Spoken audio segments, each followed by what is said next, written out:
What's going on, YouTube Metal Complex here, and today I've got another knife review for your entertainment.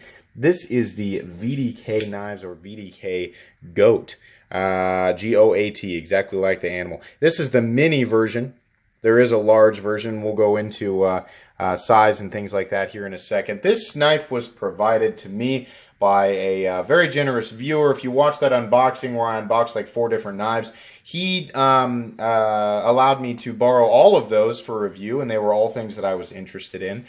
So thank you very much. You know who you are. Let's go ahead and get into some measurements here. Overall length on the VDK Mini Goat is going to be, looks to be 7 inches overall. How about from blade to scale? 3.2 maybe? Yeah, maybe 3.1, and then the blade or the actual cutting edge is going to be 3 inches, definitely. How about some size comparisons? Up against the Ontario Rat Model 1, Rat 1 coming in at 8.6 inches overall. Up against the Spyderco Paramilitary 2, Spyderco PM2 coming in at 8.3 inches overall. How about the Hinder XM18? XM18 coming in at 8.25 inches overall. How about the Benchmade Griptilian, in this case the Ritter Hogue? Ritter Hogue coming in at 8 inches overall. And how about the Spyderco Delica? Spyderco Delica coming in at 7 inches overall. So this is a Delica-sized pocket knife. Obviously, you know, the blade shape makes things a little bit different once it's deployed.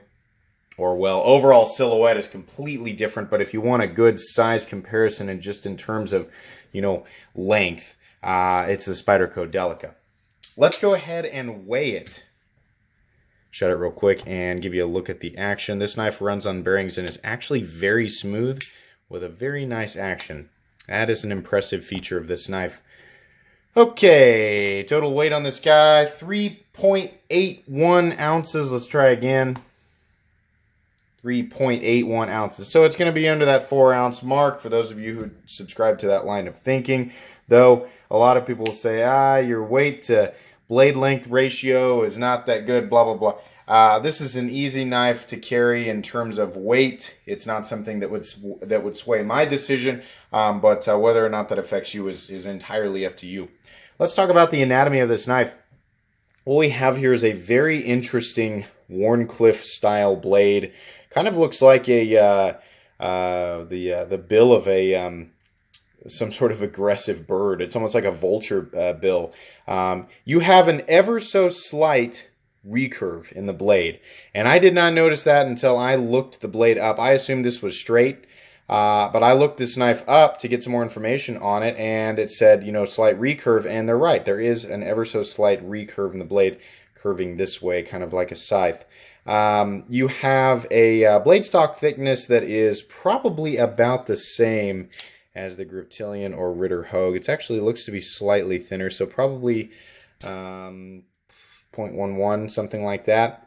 You have a flat that carries out about 50% the height, maybe 40% the height of the blade, carries about 80% the length of the blade, 75% the length of the blade, and then is overtaken by a swedge that curves down to the tip. And then you have of course your cutting edge down here. It feels fairly thick behind the edge, but I imagine it's still going to cut okay. This knife is made out of D2. You can see right there, D2. I guess this is a numbered knife. 44, or maybe that's the model number. Not 100% sure. We do have G10. It's in the style of the monkey edge frag pattern, which I actually visually and in terms of how it feels, I actually really like that. You've got, by the way, this is a DLC coated blade. Feels to be DLC. It looks to be in kind of almost a tumbled finish. It's not like you know, the DLC finish that you see on, well, a full DLC, an untouched DLC finish. This appears to have some tumbling or something in it. It's nice, you know, semi-reflective. Anyways, you've got the Torx pivot, simple Torx pivot, simple Torx body screws. I believe these are the teeny tiny ones that nobody likes compared to the Delica. Yep, nobody likes those. You have a nice G10 backspacer. Full steel liners you can see on the inside there. There's no milling on the inside. That's probably why. at this size, it weighs almost 4 ounces. More G10 on the other side. This appears to be, I don't know if it's it looks like it might be layered. Maybe not. Maybe it's just blue. These knives come in a variety of different colors, by the way. I didn't see this particular color available on Knife Center. That's where I found everything. But I don't know. You know, I saw tan, and I saw black, and I saw blue, and I saw, I think, OD green. And then the large one, I think, is probably going to be the same in terms of available colors. Both the small and the large goat run $125. These knives are made in China. They're not made in the USA, just to give you the stats there. On the other side, it mirrors the front, except that you've got adjustable pivot sides on both sides. This has the pocket clip. I'm not the biggest fan of the pocket clip. Oftentimes when I see screws in a vertical line like that, I always test to see if the pocket clip will move, because it seems like there's always going to be play. And it's tightened down, I can tell. You can probably tighten it down a little bit more, but it moves. There's a little bit of play in the pocket clip. I'm also not the biggest fan of the shape, but I feel like that's probably going to be preference. In terms of carry, that's about how much is going to be sticking out of your pocket, and it does clip to the pocket well. It does its job. That's fine. I'm not a fan of the play. This knife runs on bearings. It's a liner lock, and I think the gentleman who sent it to me has been using this a little bit, so I can't judge 100% the centering, because it's technically not brand new. Slightly off, favoring the show side, but it does not rub. The action is on point. Lockup is solid. No play up, down, left, or right. This thing has awesome flipping action. Look, I mean, the flipper tab is super unobtrusive. A little bit of jimping up there, and man, it fires. I mean, it's good. Good to go, absolutely. It doesn't quite fall shut, but you can shake it shut easily. You have a nice thumb hole that's makes it easy to do the reverse flick. The forward flick is you're a little bit, you know, this right here is a little bit in the way, unless you can teach your thumb to go straight out that way. But I find that the flipper tab and the reverse flick deployment is probably the easiest way to go there. So fit and finish looks to be okay. You know, the centering is the only thing that really bothers me. In terms of the hardware and how everything's lining up, it looks just fine. The blade looks good. You know, the grind looks symmetrical. Everything looks nice. The action is really nice. The lockup is great. Everything's fine. The one thing that bothers me, actually, there's two things that bother me. Now, this visually is not a knife that's really appealing to me, but that's going to be different for everybody. I don't like knives that force my hands into a certain position, and I definitely don't like knives that, you know, I can't get my whole hand around. So the fact that the pinky's out here kind of bothers me a little bit. Now, some people are going to like that. Some people are going to prefer a smaller knife, and they don't really care if they can get their whole hand around it. For me, it's not really my cup of tea. Ergonomically, in this position, I can't deny that it is comfortable. You do lock in really well. I don't feel like I'm going to drop this knife, but I would prefer to get all 4 fingers around the knife. That just gives me more of a sense of security. It makes me feel like, you know, while I'm using it, there's definitely no chance that I'm going to let go of it. So it's not bad, but it's not my cup of tea.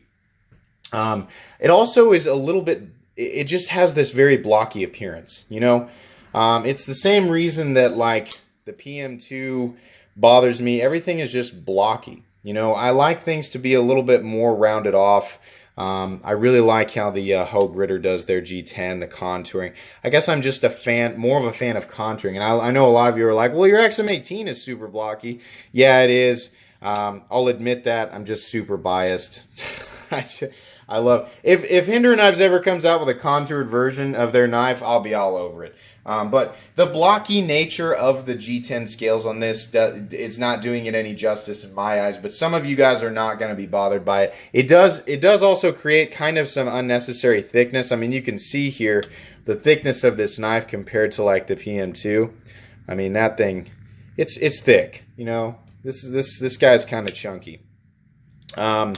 That bothers me a little bit. The biggest thing here, aside from that, the 3-fingered ergonomics, the pocket clip, which, you know, by the way, I talk about 3-finger ergonomics. On the larger one, you probably can get your hand all the way around, because the length of the larger one, it's like a 3.8 inch blade and 8.8 inches overall. Okay, so the Ontario Rat 1 is 8.6 inches overall. A little bit longer than that is the full-size goat.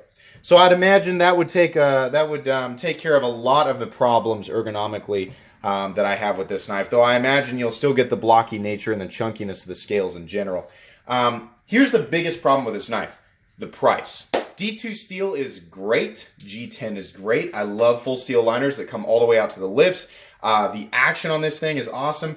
The blade shape is just weird and wicked enough to where I'm kind of like, you know, that's kind of cool. I like that. Not for 125 bucks. That's just a straight up no for me. This knife is cool, but this is more of like a $60, $70 cool to me. You know, so I think they're way off. And, you know, some reference points: Gonzo FH11. That is a $25 knife. G10, D2, and bearings. Aside from the way that it looks, the color of the scales, and the shape of the blade, we're looking at essentially the same knife. You go up a little bit, you add some pizzazz to it. The Lion Steel, or I'm sorry, the Lion Steel, Bestech Lion in D2. That's one of my favorite knives. This, by the way, this is going to come back in another video. I got plans for that one. The Bestech Lion in D2 with that nice contour G10 running on bearings, has that awesome blade shape, has the full steel liners. You've got the nice steel backspacer, and I mean, all the way around. How is that one $50, $55 at the time of this recording, and to go to $125?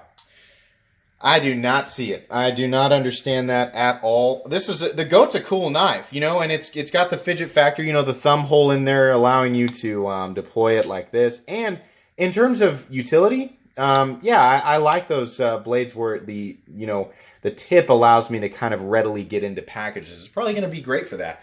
But just in terms of materials and value, I'm not seeing it there. Like I said, 60, 70 bucks, I could kind of see it. I'm not seeing it at 125 bucks. A lot of times, you know, just so you guys know, I only check one source that's reliable to me. I'll check Knife Center, I'll check Blade HQ, I'll check DLT Trading. And if for whatever reason I can't find it there, then I will kind of back out and go to some of the, you know, just the retailers that people are less familiar with after that. But on Knife Center, I'm seeing this knife for 125 bucks. If it's less expensive somewhere else, then I'm wrong. But I'm just not seeing that there. You know, if this was a USA made knife, it'd be a different story. But then again, a USA made knife, you know, like this, the last time that I was aware of a USA made, that was widely known, a USA made knife that was in D2 and G10. I'm thinking about the Benchmade 710 in this price range, 120, 125 bucks. That's been discontinued. And you know, even then, you know, some people, well, no, actually, I think that knife was well loved for a long, and I love that knife a lot.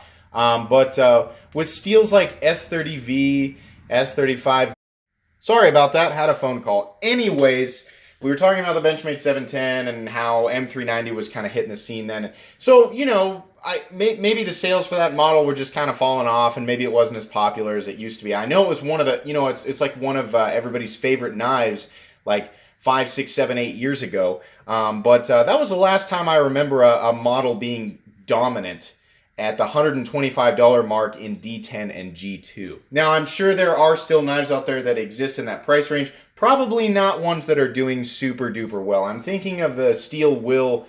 Oh wait, no, not the Steel Will. Is it the Steel Will Piercer? Where they had the titanium frame lock version and the G10 version, and I thought that the 125 retail was the price that they were going to put on it. It ended up only being a $70 or $80 knife. Even then, I was like, yeah, I don't know if that's really the right price. So my thing here is that this is a cool knife. It's neat looking. It's a little bit different from some of the stuff that we see out there. The action is definitely on point, guys. Definitely on point. Not going to lie about that. It does lock up solid. If you love how this knife looks and you're looking for something weird and something smaller, but it's got to have that like cool Fidget Factory action, Fidget Factory. I made it sound like a literal factory where things are made. I meant like, you know, not in that form of grammar. But if you want something like this, then great. You can do the reverse flick with it. It's really cool. Then maybe you're going to see the value there. But really, it's only going to be for people who really, really like how this looks. Keep in mind when you're doing the flip, this has the same problem that the hinderer has. The landing zone is just barbed wire. And yeah, I'm sorry, I'm getting text messages and people really, really, really wanting to message me while I'm doing these. And I'm doing these on my phone, and it's really frustrating to have to go back and cut that stuff out. So you'll just have to deal with the buzzing. Sorry, guys. But anyways, when you flip this knife, your finger is absolutely going to land in that area, and it is going to start to sting after a little while. It's not that big of a deal. The biggest issue with this knife is simply the price, and I'm not gonna. I just don't see it there. So this knife isn't gonna be for me. It's not one that I can readily recommend. But if you're interested in it, you like how it looks, everything else in this knife, for the most part, in terms of just reliability and fit and finish, it's all there. So if you really like it, then you can go for it. You don't have to feel bad about it. But anyways, guys, that's going to be pretty much it for today's review. I hope you enjoyed this video. If you did, please leave a like. If you'd like to check out my other content, I do of course have lots of videos of knives that are either expensive or inexpensive that I do or don't like. So check those out. And if you enjoy all my content, then please subscribe to my channel because there's definitely more coming. Thanks for watching and have a great day.